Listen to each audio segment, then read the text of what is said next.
get to it. I purchased this fertilizer on Amazon.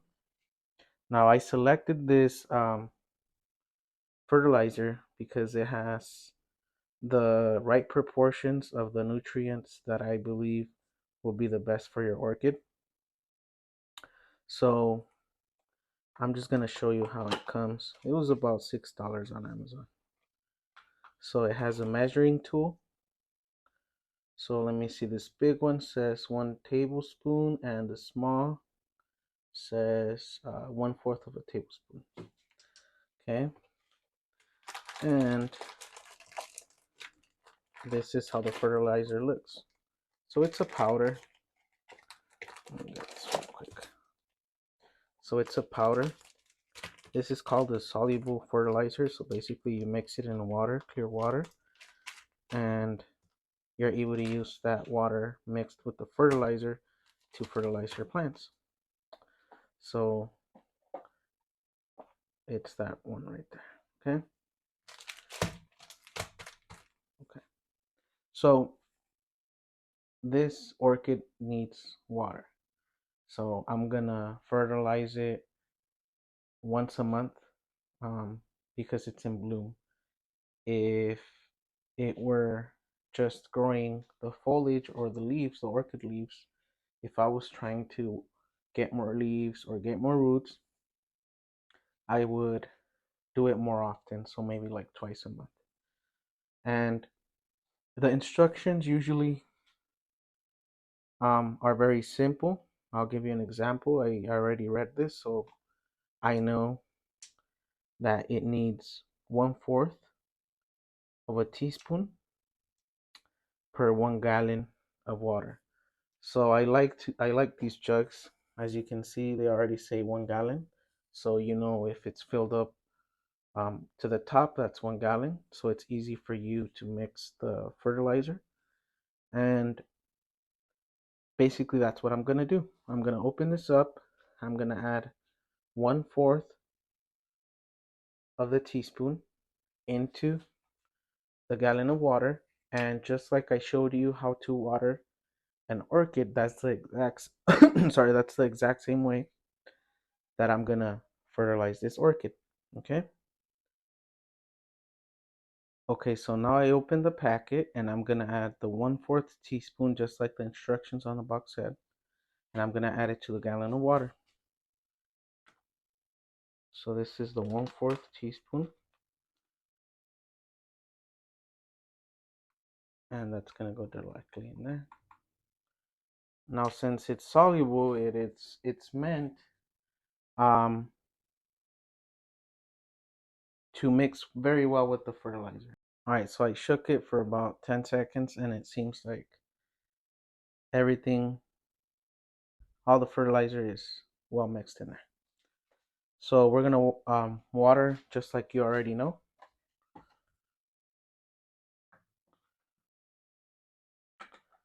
So to the touch, it's just warm.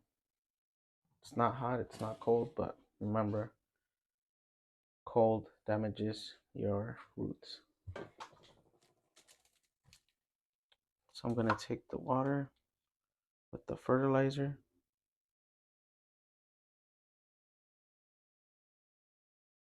And as soon as it reaches the top, I'm gonna stop.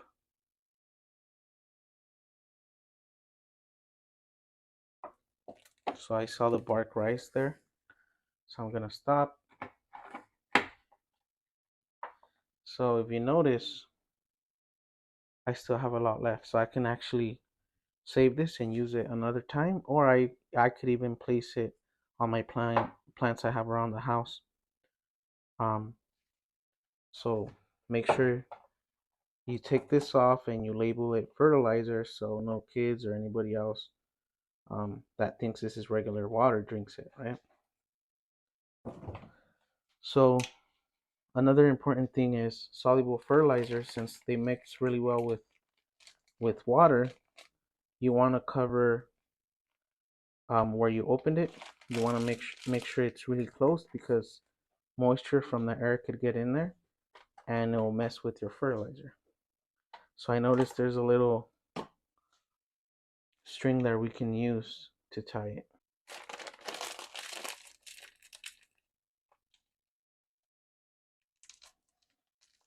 So I want to make sure it's really tight in there.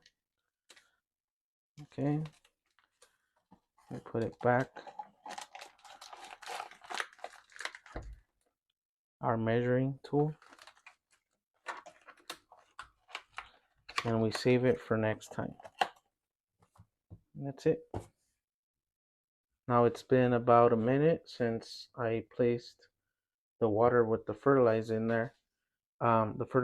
So I always use these tubs around my houseplants.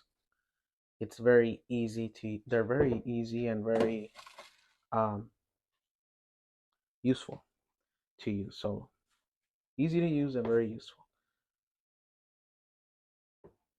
So remember, instead of using my sink right now, I'm going to use this tub just to kind of see how wet or how um, hydrated my bark is. You can see new root growth right there, look.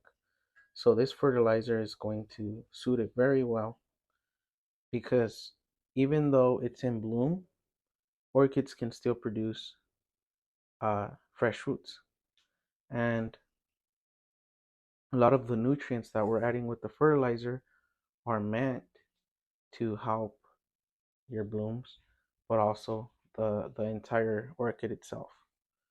So another um, thing I want to show you is, the bottom leaves are the first ones that suffer when there is a lack of nutrients. So basically, when there is no nutrients, when we don't use fertilizer. So a lot of the nutrients, there's 17 essential nutrients that plants use, and there's some mobile, meaning they could move around the plant.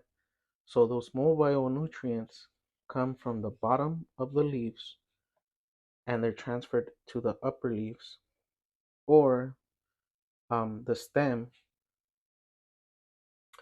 to maintain growth of the plant. So when you see sometimes chlorotic, or meaning yellow leaves underneath, it means you might be lacking some nutrients.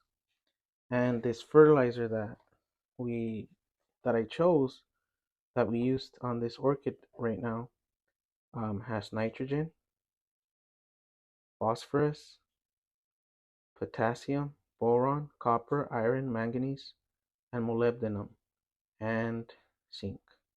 So it has many of the essential nutrients that we need to keep this plant going. So that's another tip for you. Now my plant has been sitting there for, I want to say, 3 minutes. So I believe it's ready to be taken out. So remember, we have to let it drain very well. And this can be used, this water, I'm sorry, this water can be used to fertilize another plant that you might have around the house. So I'm going to be saving that. And remember, this one I'm going to use in another plant. So this ceramic pot is going to be empty. And when this is well drained, I'm going to put it in there. And that's pretty much how you fertilize an orchid. And when it comes to choosing the fertilizer you're going to buy, I'm going to be honest. As long as it says for orchid, orchid food, or orchid fertilizer, you should be fine. Something I can show you is, for example, this one is what we would call a 30-10-10. Just like the 17 essential nutrients I mentioned the plants use, the most important ones are nitrogen, phosphorus, and potassium. So that's what these represent. They only list these macronutrients, meaning the plant uses most of these important elements, or nutrients, which is 30% nitrogen, 10% phosphorus, and 10% potassium. Okay, so you can choose um, any ratio. I like the 30-10-10 just because the 30% represents the nitrogen, and that's what plants use the most of. So that's why I chose this fertilizer. And I hope this video helps. If it does, don't forget to subscribe if you're subscribed, or even if you're not subscribed, leave a like. That way more people can learn how to properly fertilize their orchid.